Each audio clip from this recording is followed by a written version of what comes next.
Puji Tuhan, Shalom, selamat malam. Malam hari ini kita berjumpa kembali untuk kita akan bersama-sama merenungkan bagian kebenaran firman Tuhan sesuai dengan pembacaan Alkitab tahunan kita. Tapi sebelumnya mari kita kembali bersatu dalam doa. Terima kasih, kami bersyukur kepadamu Tuhan, pada saat malam hari ini kami akan kembali merenungkan firman-Mu ya Tuhan. Pada renungan malam ini Bapa, kami mohon pertolongan-Mu, pimpinan-Mu Tuhan bagi kami semua, ya hamba-Mu, untuk boleh dapat menyampaikan firman-Mu, dan juga bagi seluruh umat-Mu Tuhan, jemaat-Mu, dan juga mereka ikut bersama-sama menyaksikan pada saat ini. Tuhan berkati, Tuhan berapi kami untuk kami mengerti, memahami firman-Mu Tuhan. Terima kasih, kami serahkan jam ini ke dalam tangan Tuhan. Dalam nama Tuhan Yesus Kristus kami bersyukur dan berdoa kepada Bapa di surga. Haleluya, amin. Di Tuhan, sesuai dengan jadwal bacaan Alkitab kita pada saat ini di tanggal 4 Juni 2020, maka pada bagian perjanjian baru kita telah sampai di Kisah Rasul pasal 4 ayat 23 sampai yang ke-37. Kalau pada bagian ini dari Lembaga Alkitab Indonesia, maka ada dua perikop yang dibagikan di situ, yaitu ayat 23 sampai 31 itu mengenai doa jemaat, dan 32 sampai 37 cara hidup jemaat. Pada saat ini kita akan melihat di ayat yang ke-23, ya, ayat 23 dari Kisah Rasul 4 ayat yang ke-23. Sesudah dilepaskan, pergilah Petrus dan Yohanes kepada teman-teman mereka, lalu mereka menceritakan segala sesuatu yang dikatakan imam-imam, kepala, dan tua-tua kepada mereka.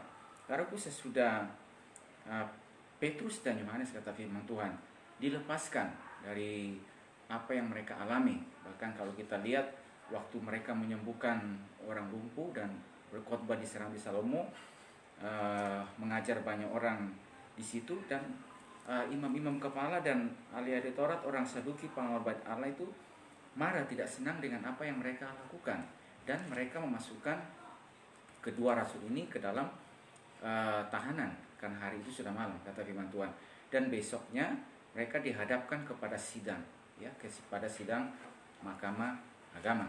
Dan kata firman Tuhan, setelah mereka melewati semuanya itu, setelah peristiwa yang mereka alami, Petrus dan Yohanes berikutnya, saudaraku, kita baca di sini ayat yang ke-23, sesudah dilepaskan, pergilah Petrus dan Yohanes, kedua orang ini, kedua rasul ini, kepada teman-teman mereka, ya, kepada komunitas mereka, kepada kelompok mereka.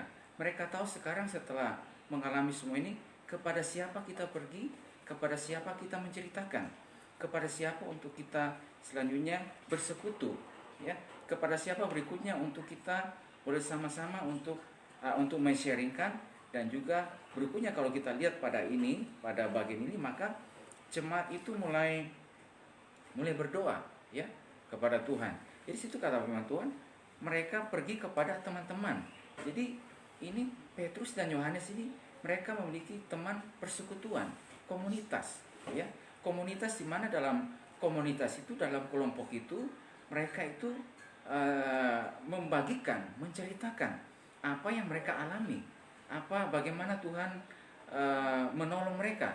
Dan sekalipun mereka mengalami kesesakan, ada kesesakan yang mereka alami, tapi mereka juga melihat tangan Tuhan yang menolong mereka, menyertai mereka. Dan itu yang kita perhatikan di situ, kata firman Tuhan ayat 24, ketika teman-teman mereka mendengar hal itu, berseluruh mereka bersama-sama kepada Allah, katanya, ya Tuhan, ketika teman-teman yang sudah selama ini pasti kelompok golongan para rasul dan teman-teman lagi yang lainnya, teman-teman di mana mereka di situ saling sharing, saling berbagi, ya, saling menceritakan apa yang dialami. Dan sesudah itu, setelah mereka mendengar semuanya itu, maka berikutnya teman-teman Petrus dan Yohanes ini mendoakan, ya, berdoa, ya, mereka mulai mendoakan. Di situ kita lihat misalnya pada ayat berikutnya, dalam isi doanya di situ kata firman Tuhan di ayat 29, dan sekarang ya Tuhan, lihatlah bagaimana mereka mengancam kami, dan berikanlah kepada hamba-hambamu keberanian untuk memberitakan firman-Mu.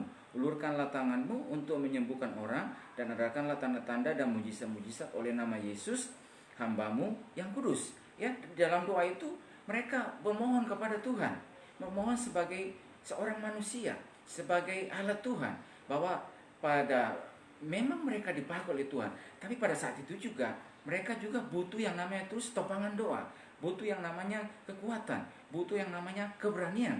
Dan ada teman-teman yang mendukung, yang mensupport mereka di dalam doa. Jadi ketika setelah Petrus dan Yohanes mengalami semua, melewati semua peristiwa tersebut, maka berikutnya mereka datang kepada teman mereka, kepada komunitas mereka, kepada kelompok mereka, ya, kepada kelompok, dan di situ mereka mulai share, mereka mulai berbagi. Dan akhirnya kata firman Tuhan, mereka mendoakan, mereka berdoa dan memohon lagi kasih karunia Tuhan, memohon lagi kepada Dia, mohon kepada Yesus, memohon kepada Tuhan untuk memberikan keberanian kepada mereka, ya. Dan bagaimana situasi yang mereka alami, bahwa kami sekarang dan terancam, tapi berikanlah keberanian kepada hamba-hambamu untuk memberitakan firman-Mu. Kuatkan kami tidak mampu, kami tidak bisa. Dan sekarang kami mendoakan semua rekan-rekan kami mendoakan Yohanes dan rasul-rasul yang lainnya, supaya mereka terus diberikan keberanian untuk memberitakan kebenaran firman Tuhan. Saudara yang terkasih, ini bagian yang penting, yang sangat penting yang kita pelajari, bahwa dalam kehidupan kita sebagai orang-orang percaya, pentingnya kita memiliki teman persekutuan, teman komunitas, ya. Di mana dalam teman persekutuan itu, teman komunitas itu, maka di situ kita akan mulai saling berbagi, saling share, ya, tentang apa-apa yang kita alami, tentang bagaimana Tuhan menolong kita, tentang bagaimana Tuhan melepaskan kita dari segala kesesatan kita, dan tentang juga bagaimana tangan Tuhan menolong, menyertai dengan kuasa atas apa yang kita lakukan, kerjakan, ya. Bagaimana Tuhan memimpin, bagaimana Tuhan berikan keberanian, bagaimana juga akhirnya bahwa kita yang tadinya ini dianggap tidak terpelajar, tetapi ketika ada kesempatan untuk berdiri dan memberitakan kebenaran Tuhan, kebenaran firman Tuhan, Injil Tuhan sebagai seorang utusan, maka orang-orang yang melihat, menyaksikan menjadi heran. Wah, kenapa? Mereka ini kan hanya nelayan biasa. Mereka bukan orang yang terdidik, bukan orang yang berpendidikan, tetapi kok mereka bisa berkata-kata dengan begitu luar biasa, seperti orang berpendidikan yang begitu luas, dan keberanian itu loh. Apa sebabnya itu? Oh, ini karena mereka adalah pengikut Yesus, ya. Jadi semua peristiwa-peristiwa yang mereka alami ini, ketika mereka masuk di dalam kelompok mereka, komunitas mereka, saling berbagi, saling share, saling menguatkan, saling membangun, maka yang lainnya juga akan dihibur, yang lainnya juga akan dikuatkan, yang lainnya juga mungkin saja ada di antara mereka tuh yang pada hari itu dalam kelemahan, tapi ketika mereka mendengar, mereka akan dikuatkan lagi. Kita tidak berjalan seorang diri, ada tangan Tuhan yang menyertai. Manakala kita yang sedang diberikan tugas, tanggung jawab untuk menjalankan sebuah misi, sebuah panggilan, amanat agung ini, maka Tuhan tidak pernah melepaskan kita, meninggalkan kita. Toh memang kita mengalami suatu peristiwa, melewati yang namanya ada kesesakan di sana, ada pergumulan di sana, tetapi Tuhan tidak membiarkan. Maka itu sekarang kita sama-sama berdoa lagi, saling menguatkan lagi untuk kita bangkit, dan kita memohon kepada Dia yang telah memberikan kita amanat agung, yang telah mengutus kita, bahkan yang berjanji, ya, untuk menyertai kita selama-lamanya, yang telah memberikan penolong bagi kita. Kita memohon lagi kepada Dia supaya Dia terus memberikan keberanian kepada kita, memberikan kemampuan kepada kita untuk kita boleh melangkah bersama-sama untuk menyelesaikan setiap tugas dan panggilan yang telah Tuhan berikan bagi setiap kehidupan kita. Saudara yang terkasih, itu sebabnya kita belajar bahwa teman-teman, komunitas ini sangat penting. Kepada siapa kita membawa kehidupan kita, untuk kita bergaul, untuk kita men-share, itu sangat penting, ya. Itu sangat penting, saudara yang terkasih. Sebabnya dengan jelas kita tahu Paulus waktu dia bertobat menjadi orang yang percaya, ya, melalui sebuah perjalanan ke Damsyik, maka kata firman Tuhan, setelah dia disembuhkan, maka dia coba menggabungkan diri, ya, kepada jemaatnya. Tapi pada saat itu saya bahwa Paulus juga itu, tapi ada Barnabas di sana yang membawa dia, yang memperkenalkan dia. Akhirnya Paulus ini yang baru dimenangkan, yang baru mengalami pemulihan Tuhan, yang baru mengalami panggilan Tuhan. Sekarang orang yang baru bertobat ini, dan ketika dia menggabungkan diri, disitulah Ya, disitulah yang namanya terjadi saling menguatkan satu dengan yang lainnya. Dia sekarang ada di kelompok komunitas para rasul, ya, murid-murid Tuhan, pengikut Tuhan, yang mereka boleh sama-sama saling mendoakan, saling menguatkan. Dan itulah sebabnya Paulus berkata di dalam 1 Korintus 15 ayat yang ke-33, jangan sesat, ya, bahwa pergaulan yang buruk merusak kebiasaan yang baik. Itu artinya apa? Di mana kita bergaul, komunitas mana kita berada, kepada siapa kita mengakrabkan diri kita, itu sangat penting. Ya, itu sangat penting. Kalau kita mengakrabkan diri kita kepada komunitas yang tidak benar, maka komunitas itu dapat mempengaruhi kehidupan kita menjadi orang yang tidak berkenan kepada Tuhan, menjadi orang yang sesat. Tetapi kalau misalnya kita yang telah ditebus, kita yang telah ditransformasi, kita yang telah diselamatkan, kita yang telah dipulihkan oleh Tuhan, baru kita menggabungkan diri kepada komunitas yang di dalamnya isinya itu saling mendoakan, saling menguatkan, saling membangun, saling menasihati. Bahkan dalam masa kesukaran kita saling menasihati satu dengan yang lainnya, untuk kita saling tolong menolong, untuk kita saling menghibur satu dengan yang lainnya. Maka oleh pertolongan Tuhan akan terjadi yang namanya kita bisa saling membangun satu dengan yang lain. Itulah sebabnya juga penulis surat Ibrani mengatakan bahwa janganlah kamu menjauhkan diri dari pertemuan-pertemuan ibadah seperti yang dibiasakan oleh beberapa orang. Tetapi marilah kita melakukannya menjelang hari Tuhan yang semakin mendekat. Jangan kita menjauhkan dari sebuah komunitas, dari pergaulan yang apa? Yang di dalamnya isinya yaitu apa? Tentang pengenalan akan Tuhan, tentang duduk bersama untuk beribadah, tentang duduk bersama untuk memecahkan roti, tentang duduk bersama untuk hati. Berbagi pengalaman, bagaimana bertumbuh di dalam Tuhan. Bahkan kita boleh bersama-sama ini apa? Membicarakan kebenaran firman Tuhan, membicarakan untuk melihat pada saat ini kita sedang mengalami situasi yang sukar ini, kira-kira firman Tuhan berbicara kepada kita apa?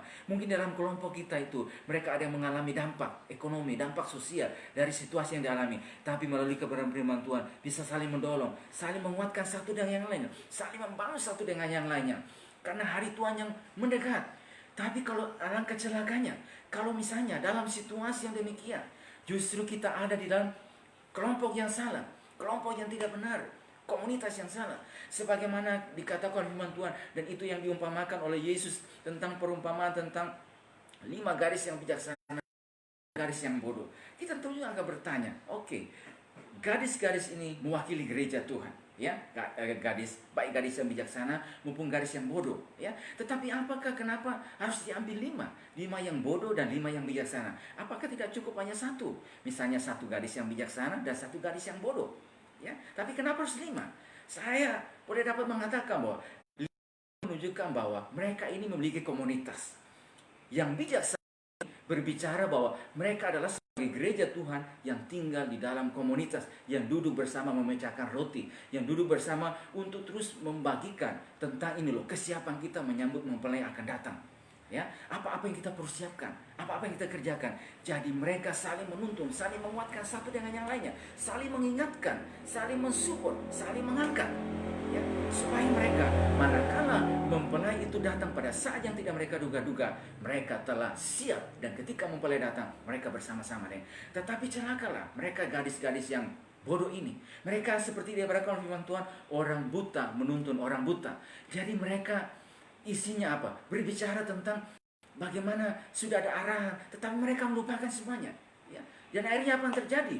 Ketika mempelai itu datang, mereka tidak siap. Kenapa? Mereka tinggal di dalam komunitas yang benar, komunitas yang salah, komunitas yang isinya bukan berbicara tentang kebenaran firman Tuhan, isinya bukan berbicara tentang perkara-perkara yang rohani, tapi isinya berbicara sesuatu yang lainnya, sesuatu yang menyesatkan. Memang kita masih ada dalam dunia ini, iya, kita harus menjalankan tugas kita, tanggung jawab kita. Tetapi siapa kita mengakrabkan diri kita, kepada siapa kita berkomunitas, bervolisme, itu sangat penting. Jadi pada hari ini, jemaat yang dikasih oleh Tuhan, saudara-saudara yang terkasih, dimanapun kita berada, pada hari ini, firman Tuhan datang mengajar kepada kita.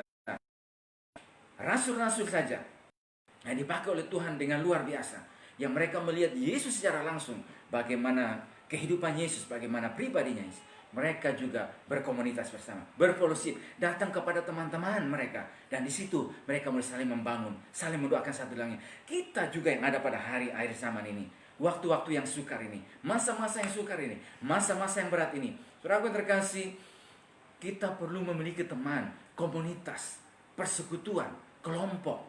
Kelompok di mana? Kelompok tumbuh bersama, kelompok berfellowship bersama, kelompok untuk kita saling menguatkan, saling membangun, saling menasihati, berbagi pengalaman, saling mendoakan. Bahkan juga dalam bagian firman Tuhan, kata firman Tuhan, saling tolong menolong. Ya, kata firman Tuhan, dan janganlah jemu-jemu berbuat baik, tetapi karena kamu akan menuai apabila sudah datang waktunya. Berbuat baik kepada semua orang, tetapi terutama kepada siapa? Kawan-kawan kita seiman. Ya, jadi artinya kita yang ada dalam komunitas ini, Tuhan juga mengajar kita untuk melihat dan memperhatikan juga satu dengan yang lainnya. Bahkan kata firman Tuhan juga di dalam Roma juga mengatakan bahwa kamu yang kuat wajib menanggung kelemahan orang yang lemah. Dan janganlah orang hanya memperhatikan kepentingan dirinya saja sendiri. Ini mengajarkan kita bagaimana supaya kita yang ada dalam komunitas ini itu saling memperhatikan, saling mendoakan, saling melihat satu dengan yang lainnya. Dan itulah sebabnya kenapa kita di jemaat Tuhan juga yang ada. Saudaraku, kita juga yang namanya buat ada komunitas-komunitas dalam rumah Tuhan. Ya, ada komunitas yang kita buat, baik komunitas dalam Eagle Generation, komunitas youth. Ada komunitas juga misalnya komunitas Beautiful Woman. Ada komunitas misalnya anak-anak, family kids. Ada komunitas komsel. Tujuannya apa sih? Dalam kelompok ini isinya apa? Bicaranya apa? Apa yang kita kerjakan? Apa sesuatu yang kita bisa lakukan? Bagi anak-anak muda, bagi anak-anak, bagi mereka yang ada dalam rumah Tuhan. Bagi kelompok-kelompok, kelompok sel, bahkan juga dalam keluarga, apa yang kita lakukan, kerjakan. Khususnya pada masa-masa ini, pada masa situasi ini, pada masa-masa sukar yang kita alami, supaya kita saling membangun, saling menguatkan, saling menolong satu yang lainnya. Itu sebabnya jemaat Tuhan, bahkan semua kita yang ada pada malam hari ini, dimanapun engkau berada, mari kita terus bawa kehidupan kita untuk menjadi orang yang kuat, memiliki satu komunitas yang kuat, memiliki satu persekutuan yang kuat, ya, di dalam rumah Tuhan, dengan sesama anak Tuhan, untuk kita bisa saling mendorong, saling membangun satu dengan yang lainnya. Saudaraku, dengan komunitas kita yang kuat, komunitas ini saudara, oleh pertolongan Tuhan, kita bisa memberi dampak kepada yang lainnya, memberi arti kepada yang lainnya, menjadi berkat bagi yang lainnya, menjadi terang bagi yang lainnya. Selama kita masih ada dalam dunia, memang saudaraku, kita masih ada dalam dunia pada saat ini, ya. Dalam situasi ini kita harus tetap menjalankan aktivitas kita, tetapi kepada siapa, sekali lagi, kita mengakrabkan diri kita, berfellowship itu sangat penting. Atau juga saudaraku yang terkasih, bisa juga kita bisa saja pada hari ini Tuhan memanggil saya dan saudara jemaat Tuhan untuk membangun juga sebuah komunitas, ya, untuk mulai mengumpulkan supaya semua anak-anak Tuhan, ya, anak-anak Tuhan, orang muda, anak-anak, dan semuanya dari berbagai kalangan, untuk kita juga mulai merangkul, membangun mereka, membentuk satu komunitas yang kuat, membentuk satu ikatan keluarga Tuhan yang begitu kuat, untuk kita bisa isinya apa? Saling mendoakan, saling menasihati, saling membangun satu yang lain. Manakala di antara rekan-rekan kita, manakala mungkin mereka ada yang lemah, ya, kita bisa saling mendoakan, saling menolong satu dengan yang lainnya sesuai dengan kemampuan, kapasitas yang Tuhan berikan kepada kehidupan kita. Oleh sebab itu saudaraku yang terkasih, Alkitab mengajar kita kepada kita semua pada malam hari ini supaya kita menguatkan kehidupan kita di dalam setiap komunitas-komunitas kita, di dalam kelompok-kelompok kita, kelompok-kelompok kita.